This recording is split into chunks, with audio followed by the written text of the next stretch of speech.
Hello. I got good sleep last night, so I'm energized and ready to record this video for you. You guys sent me all of your confessions, and they're long, but that's fine. All right, we're jumping right into these confessions. Here is my confession. There is a park about a 5-minute walk from my primary school, and when I went there, everybody used to hang out at the park after school before they went home.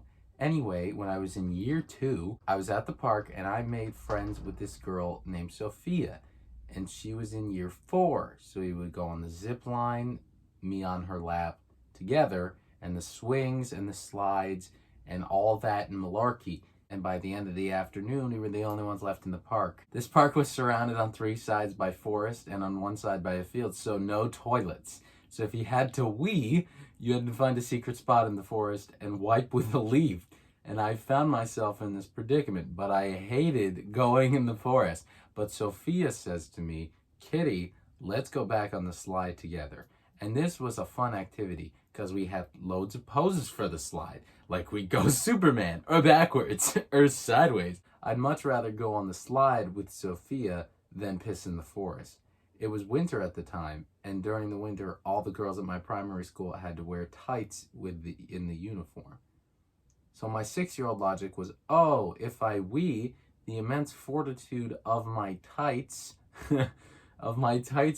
Herculean hand-weaved fabric will hold the urine within my tights. If I go when we're going down the slide, nobody will see me squirm to get it out. And bear in mind, I was on Sophia's lap. And when we slid down, I unforgivingly pissed everywhere. And it collected in a puddle at the bottom of the slide. I got whisked home very quickly, very apologetically, and I don't think anybody's responsible for cleaning that park. Either way, there were definitely kids sliding down it the next day, and I don't think it's ever been cleaned. Honestly, that sounds terrible. I did go to this trio day thing in Springfield, Massachusetts, with a bunch of other first-generation low-income students just like me. And when I would never received a schedule, so we got on the bus and they're like, hey, when we get off, I have to use the bathroom. And then the counselor was like, oh, we're going to Hartford, Connecticut. It was New Haven. We're going to New Haven, Connecticut, which is like a 2-hour drive. So I just had to chill on this bus for 2 hours. You know how annoying that is? Embarrassing confession. When I was about 14 or 16, I used a therapy website to be a listener to a lot of people's problems. That is not inherently bad, but I lied about my age and other things about myself for the purpose of helping people. Now, granted, everyone always told me that I was a great listener, but now I feel so guilty for lying to all of them. Also, after every conversation, I wrote down the synopsis of each conversation down like I was an actual therapist. I still have the notebook. Oh, and being so young definitely led me to fall into the trap of some people using the website sexually and me completely not knowing until looking back a few years later. That's not that bad. I mean, don't do that, but I mean, if you actually gave people help and listened to them, if they didn't leave because they're like, wow, my therapist is incredibly immature. I had a crush on my classmate since we were in the 3rd grade, and my best friend in 7th grade told me she had a crush on the same guy, and I never liked fighting over something like this, as I found it silly, so I just gave up on him for her. When the other kids got to know about it, they started bullying her because they thought she looked way too ugly for him. And since then, she became their target. I used to support her well throughout, but in reality, that guy and me, we both felt attracted to each other, but we left it unspoken. All in all, it became a mix of me enjoying her getting bullied a little bit because I thought it made me look cool, along with me fulfilling my duty of supporting her and fighting for her with everyone. I mean, I don't blame you. You were in 3rd grade. You were in like 9, 10. 9 and 10. 8 and 9. 9 and 10. It's 9 and 10, right? Anyways, don't bully. Bullying's bad. You're not cool when you bully. In fact, everyone will grow up to hate you. You might have friends that are there that think you're cool when you're bullying, but in like 10 years, everyone's gonna think back and be like, wow, that guy, he was such an asshole in high school. Confession, when I was like 7, I wanted attention. So I was like yapping to the elementary school counselor, and I told them that I had had a bad home life and I got CPS called on my parents. Wow. Confession 2. Oh, there's a sequel. Confession 2, The Rise of Confession. Confession 2, Confession Strikes Back. Confession 2, Electric Boogaloo. I like Confession Strikes Back, actually. Also, my house burnt down like 4 years ago. Oh my god. And I'm still living in a trailer because I'm poor, lol. So one time I got told to do a school project where I film at home. So I told my teacher I couldn't because it was too traumatic, and I used my theater kid skills to cry in front of the class and get out of the assignment. Wow. Don't do that. Hey, no comment. No further comment. About 2 years ago, my cat Zippy died in the dryer. You're probably wondering how she got in there. I still am to this day. Apparently, she had jumped onto one of the clothes baskets. When my mom was getting wet clothes out of the washer, she threw them on top of the cat and somehow didn't see her in the basket. Then my mom went outside to water her flowers. About 30 minutes later, I heard a loud banging sound coming from the laundry room. Curious about what it was, I went to check, and to my horror, I saw my cat flinging around in the dryer like a rag doll. When I got her out, her tongue was sticking out. She was very floofy and crispy, and she smelled like Dawn Power Wash. My dad put her in a box in the garage, and I buried her that night. I still have nightmares about that day because every time I mention it to my friends and family, they just laugh. It's probably nervous laughter. But if you're laughing and you seriously think it's funny, that's honestly really terrifying. Zippy? Poor little Zippy. That's terrible. Actually, I can't talk. My sister had a bunny and the bunny's name was Winston. When the bunny passed away, I didn't even want to talk to her because I couldn't keep a straight face when saying the name Winston. Can we all just take a moment of silence for Zippy?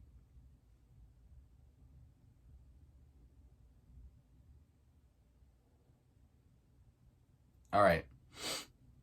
I think we're better now. I think that was a moment that we all collectively healed from. I am a 23-year-old transgender person, female to male. Trust me, bro. This will matter in context. Okay, here comes the confession. In 8th grade, before 8th grade ended, my crush ended up kissing me. And here's the funny part. I did not kiss her back. She was really nice to me the whole time. I didn't really get to say I had a crush on her, though I might have told her. I cannot remember. It was such a long time ago. That's it. Wait, I thought it mattered in context. Like she didn't know you were trans, and therefore you didn't want to kiss her back because you didn't know she knew that you were trans? I don't know. What am I supposed to infer? Yeah, I mean, that's normal. Nothing to confess to there. I mean, everyone's inexperienced when they're 12 and 13. 8th grade is 12 and 13, right? No, 13 and 14. Everybody's inexperienced with kissing when they're 13 to 14. At least I hope so. I hope they don't have a resume of kissing by the time they're 14. On the drive home from school, my mom and I got into a pretty upsetting argument. After we pulled into the driveway, she got out and went into the house, and I wasn't about to follow her in. So instead, I decided I was going to set up camp in the car for the night. After a while of taking inventory of what I had in my backpack and on my person, I came to the idea that despite not having food, I'm not going back on my protest. So I hang out for an hour or so, and soon enough I need to piss. At first I considered the lidless plastic container under the seat, but I wasn't ready for the possibility of me missing the plastic and urinating on my mother's car interior. So I snuck into the backyard and peed on the ground, and then went back into the car for only 1 more hour before my mom told me to come inside. Meaning I didn't back down, my mother was on the backer of the downs, okay? And I'm definitely the victor if you really think about it. That sounds like something I would have done as a kid. A lot of times I would say something like, oh, I'm never doing this again, just to spite you. And then my parents would be like, oh yeah, sure. And then I'd be like, okay, challenge accepted. And then I would never do it again. One time I was camping at a family reunion, and everybody was just obviously not sober outside of the tent and too loud. And I was like, dude, I can't sleep. So I opened the tent and I was like, what's up? What's up? How's it going, my fellow not sober bros? How are you? My stepdad comes over and he's like, are you annoyed? And I'm like, yeah, I'm annoyed. I'm trying to sleep. It's like 3 a.m. and you guys are like obviously baked out of your mind. So I sleep in his car and I'm like, just so you know, I'm not sleeping here tomorrow. I'm going home. And he's like, oh yeah, sure. And I stayed in the car until we went home. That was terrible. Somebody in like having a political argument used me and my dad, like my Latin American background, to like win an argument about immigration or something. And I was like, actually, that's not true, and also none of your business. And then they got mad at me for being like, you can't talk that way to your elders. Yeah, I think when I think about that, I get upset because it's like, why the hell I'm right here, and you're like, look at this Latino ass kid over here. Bet he didn't come here legally. So after that and the people who were baked out of their mind outside of my tent, I just decided I'm not going camping there anymore. And nobody actually believed me. So that only motivated me further to never show up again. And I think I might have shown up once for a couple hours, but I have not camped out since. I'm the victor. And most days I'm working when that family reunion thing's happening. Most years I'm working. They always have it on a Sunday, and I always work Sundays. When I was younger, I had a crazy Sonic obsession. I decided to flex my subpar singing skills and perform one of my favorite Sonic songs, So Much More by Bentley Jones, at my school's talent show. On the day of the show, I climbed on stage, took a look at the audience, and then proceeded to hide my face and mumble the words to the microphone. I guess I just suddenly expected to lose my performance anxiety that day. It felt like ages, but my turn finally ended and they announced the winners. And somehow, I got first place. Wow. I was so proud of the little green ribbon they gave me until I looked back. Turns out they had awarded the performers by grade. So I only got first place for my grade, which no one else performed. That sucks. Our school did talent shows all the time, and everybody said, you should go up there and sing, because they knew I could sing, and they knew I could sing well. And I was like, no, because everyone laughs at you. It's not that they're making fun of you, but like you're on stage in front of everybody. It's really nerve-wracking, and everyone's nervous for you. You have a Sonic obsession. May I ask, did you grow up watching the show Sonic Underground? That show was canceled before I was able to watch it, but I did watch it on Netflix. I had the flu, and my stepdad put it on the TV for me. And the intro music to that show is perhaps some of the most badass intro music I've ever heard. Even to this day, it's that intro to Sonic Underground has no business going that hard. It is so good. Recently, I wrote a song, and I was like, man, this melody that I'm writing the song, and I was like, I feel like I'm taking this from somewhere. I feel like this is a familiar song. And I was like, this melody sounds so good, but I can't be the first one to come up with it. And then it hit me. I just wrote an entire song to the tune of the Sonic Underground theme song without realizing it. When I was younger, I had a pretty lit hamster called Willow, but my dog broke into her cage and ate her, so I got a new one. My new hamster, Salt, hated people and would bite me a lot. After a good few months of trying to be friends with her and connect, I gave up. I would start to give her food and water less because she didn't like my hand going in her cage. I swear I didn't abuse or starve her. A month later, she stopped coming out of her tunnel from her bedding, and after about 4 days, I decided to check and see if she was okay. I dug her up and found she was not moving. I thought I'd killed her from starvation and dehydration, so I was too embarrassed to tell my parents, and I left her in a bowl in her cage for maybe another few days. When I eventually confessed to my parents that my hamster was dead, I said I didn't know how she died. So about a year or two later, I don't know how, but I came across this YouTube video on hamsters. It started on about how to know if your hamster is dead or hibernating. So long story short, I buried my hamster alive. Rest in peace. I still feel bad. Let's all take a moment of silence for Salt. Salt and Zippy the cat are in heaven right now, okay? And they are best friends. I'm telling you right now. I'll have a moment of silence for Zippy and Salt.